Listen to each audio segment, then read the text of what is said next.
Walsh for his presentation. Ray, Harryhausen and me.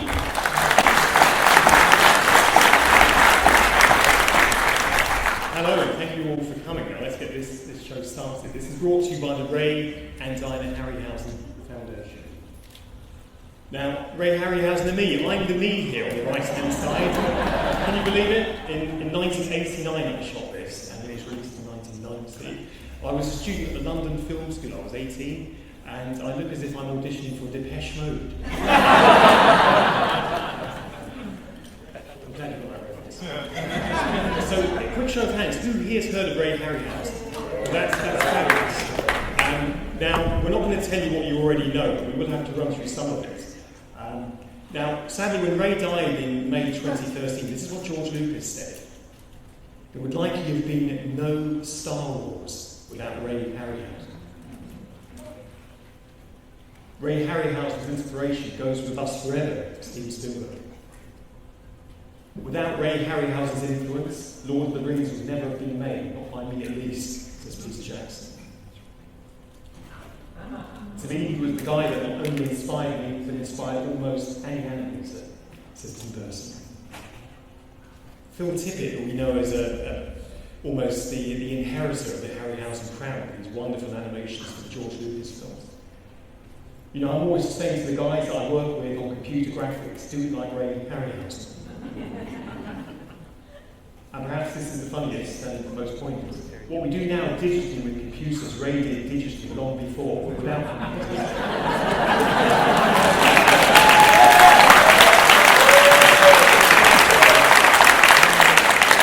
Now, in the UK, we have Radio Times, which is very similar to your TV Guide.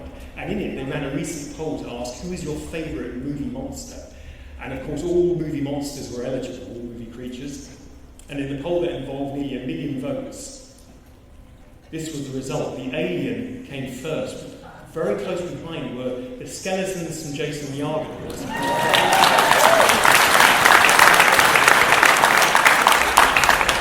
We know them the children of the Hydra's teeth. Now, Jason is over 50 years old. The skeletons only appear in the last 10 minutes. So quite impressive to have nearly defeated the Alien franchise, which is, of course, $1 billion franchise which is still going today. Now, what do we already know? Well, Ray was a young puppeteer. He made his own animations. He was inspired by 1933's King Kong, and then worked with Kong's creator Willis O'Brien on the Mighty Joe. Then, of course, Ray went on to have his own fabulous career, making some of the most iconic films in cinema history. And I think we all can all of these films have been beautifully restored by their respective film companies. That's a real crab that was bought in the Harrods food store, and Ray ate the crab meat and then put an armature inside.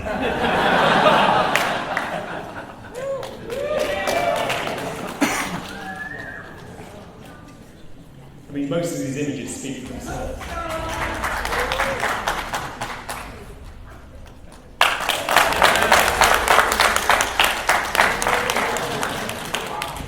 So what don't we know? Well, within the Foundation's archive, we have 50,000 items, making it the largest collection of anywhere in the world outside of the Walt Disney Company. And I'm going to share with you today some exclusive information, some news, and some photos that have never been seen before. And also, did you know that for every film Ray made, there was 2 or 3 at the time that he didn't make? Skin and Bones here. Ray's version of War of the Worlds, where the Martians would have been on tripods, rather than being flown on strings as they were in George Powell's epic. And there's a close-up of the Martian coming out of the ship at the end. Now, did you know what the connection between Chewbacca and Minotaur is? Well, the actor who played Chewbacca actually won the role of Chewbacca after playing Minotaur in Sinbad and the Eye of the Tiger for some of the live-action sequences. He's the Major here, inside. Not many people know that. Without Eye of the Tiger, you wouldn't have Peter Mayhew as Chewbacca.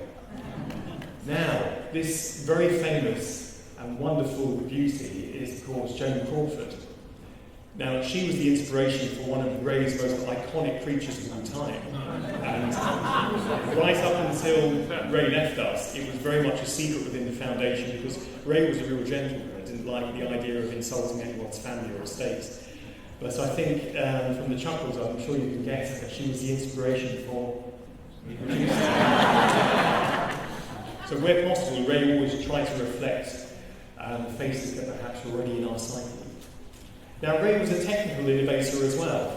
He used to cut his own film sprockets so that he could keep the image as straight as possible in the rear projection case.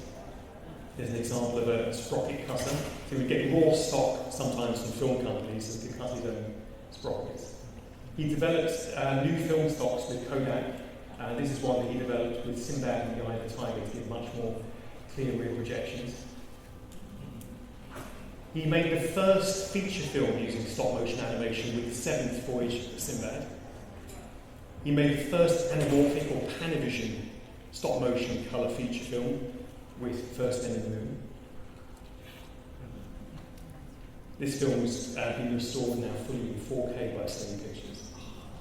He colorised his own films, and by that I mean he supervised and approved of the colorisation of 20 Million Miles to Earth, Earth versus Flying Saucers, and It Came from Beneath the Sea.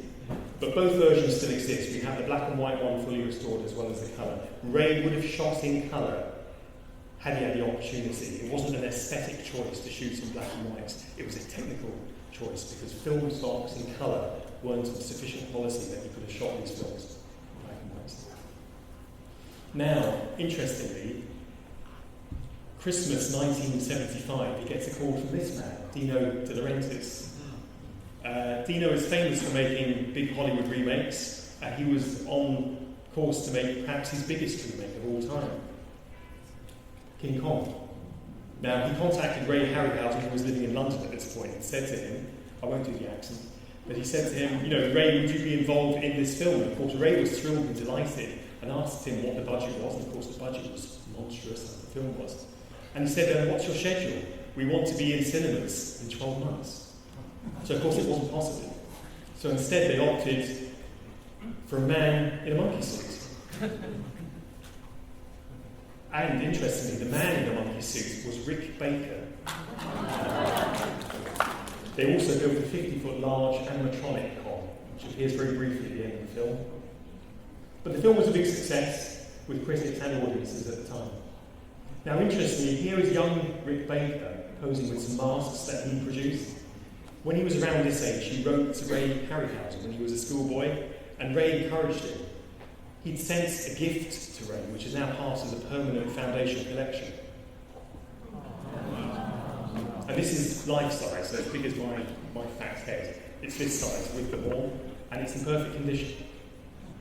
And of course, Rick Baker now, 7 Academy Awards later, is one of Hollywood's most lauded effects artists. And there's Rick there on the left with John Landis, Ray, of course, and Peter Jackson. Now, Ray set up a foundation in the mid-80s to protect not only the creature collection, but also to protect the techniques and to educate audiences in the future.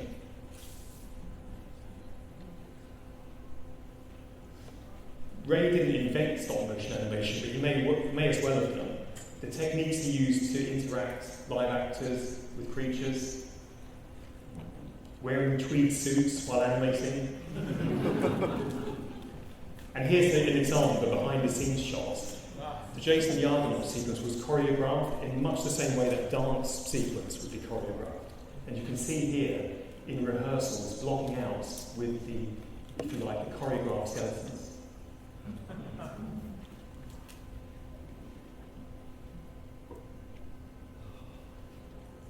Gives you a sense of scale. Of course, anyone who's met Ray Harryhausen will know he was a very tall man who had very big hands. His daughter described his hands as bunches of bananas. So it's incredible to think that he did these very intricate and intimate animations. Perhaps most amazing of all, right up until his last film, Clash of the Titans, Ray worked almost completely on his own. Jim Danforth and Steve Archer came on board to help with this film. Now, Ray did the sketches for his films, worked with glass paintings, built miniature sets, created new techniques by putting bellows inside some of the creatures. Here are some recent shots that we found in the archive, which best illustrate the 3 traditional ways that Ray would interact with live-action footage. So behind Trog, you can see, I think it's Jane Seymour, or Tyrone Power, interacting with Trog, and he's in front of the rear projection. Again, in front of the rear projection, with part of the foreground masked off, you can then insert something in foreground action. And then, of course, blue screen, which you're all more familiar with.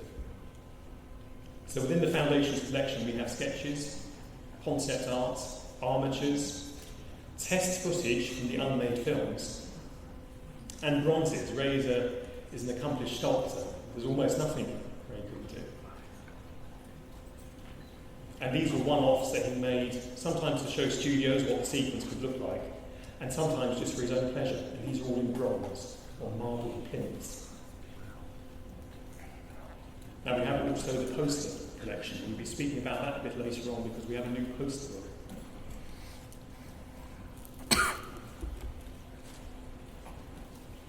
And we all have our favourites, of course. Now, sadly, when Ray left us in 2013, he left us a task. And the task was to preserve and maintain the collection. And as you can see here, Talos from Jason and the Argonaut is in need of some tender, loving care. The armature is poking through, as you can see here. But we can remember Talos, of course, in all of his glory from Jason and the Argonauts.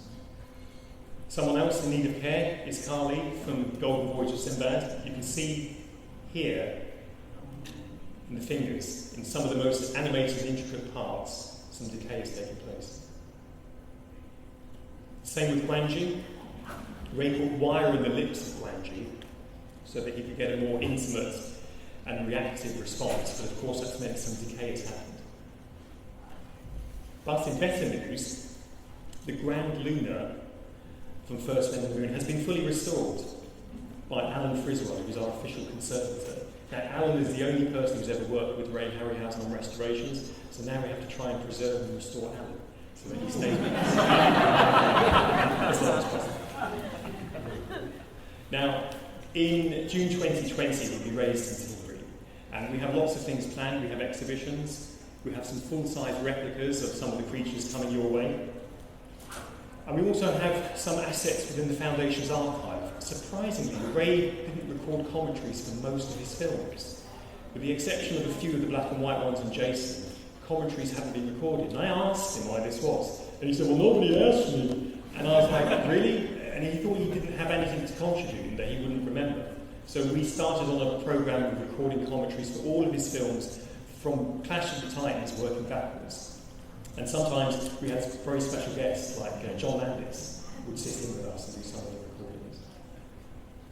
But for Ray, of course, it was all about the fans. Whether it was Rick Baker writing as a young schoolboy or famous filmmakers corresponding with him, he was always interested in what the fan base had to say. And about a year and a half ago, we started a competition to find a new logo for Harryhausen 100, which will be our branding for the centenary. And we came up with interesting designs from the fan base. And here are a few of the finalists. Now, I always imagined if Starbucks ever made a Kraken coffee, a Harryhausen coffee, it might look like this.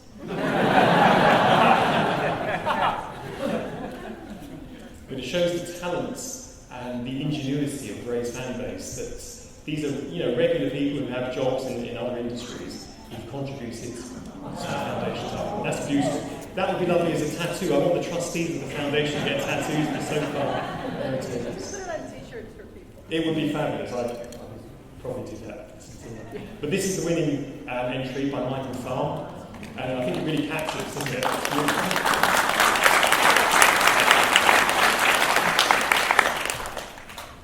Captures the spirit wonderfully. Now, we have a wonderful new book that we've been involved with Titan Books, which seems a very apt publisher to be working with. And Titan Books has a history with Ray Harryhausen, having released film Fantasy Scrapbook in the late 90s. Now, they're in booth 5537, and they're here with us in the room as well, with some special gifts to give you as you leave. Limited edition bookmarks. You can also go down to their stand and find out a bit more. I'll be down there afterwards with Connor, so if you want to ask more questions. I'll be back in this room at 6:30 to repeat this talk, because we're so popular. Isn't that magic? And of course, it's Ray who's popular. So this new book is coming out on the 4th of September. Apparently it's already selling out, so if you want that first edition copy, you need to get your skates on. But within the book, we found many posters that are not in the archives collection, so it's a real must-have for fans. And our big announcements, although this is now a museum exhibit and we're here sharing these stories of the past with you, I can exclusively reveal at Comic-Con that we've entered a shopping agreement or a production agreement with Morningside Pictures, which is Charles Schneer's former company. Sadly, Charles Schneer is no longer with us, but his relatives are. And we are developing Force of the Trojans, the official sequel to Clash of the Titans.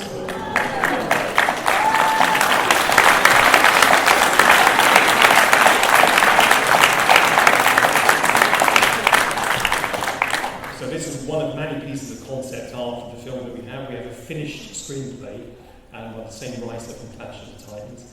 And we're very excited. It's taken a long time to get here, since 1984, of course. But for various reasons, the film didn't happen. I can't go into them all now because it would take too long, but we're very excited, I must say. Now, the documentary you're about to see, which I shot when I was at film school, I was 18. It was a 16mm documentary I made. Ray was very generous with his time. He didn't have to come and work with me. I wasn't anyone at the time. I just had a wardrobe of black shirts to my name. That was it. But I was very enthusiastic. I knew about these films, and he tested me. He did ask me questions about the films. My favourite film was The Golden Voyage of Sinbad, and I was very interested in one of the particular actors in The Golden Voyage. Interestingly, in 1974, when this film was released, the producer of a BBC long-running drama series was scratching his head looking for a replacement for the lead actor, and had asked people who said no, and other people weren't available. He saw The Golden Voyage of Sinbad, picked up the phone to this actor's agent. The actor was working on a building site at the time between projects. He went and met with Barry Letts, and of course the rest was television history when Tom Baker was cast as Doctor Who. The reason I'm emphasising this is because Tom Baker narrated my short film, and he did it simply because of the connection with Doctor Who. So back in the day, I was learning the tricks of the producer by psychologically strong-arming people into roles. So you're about to see now Ray Harryhausen movement into life. As I say, it was shot when I was a student, so please, give that some consideration. But more importantly, you get to hear and see Ray Harryhausen himself. And this film has never been seen in its entirety in the US. Now, you can find out more about the foundation at our various web links, but I shall now press on and we will see the film.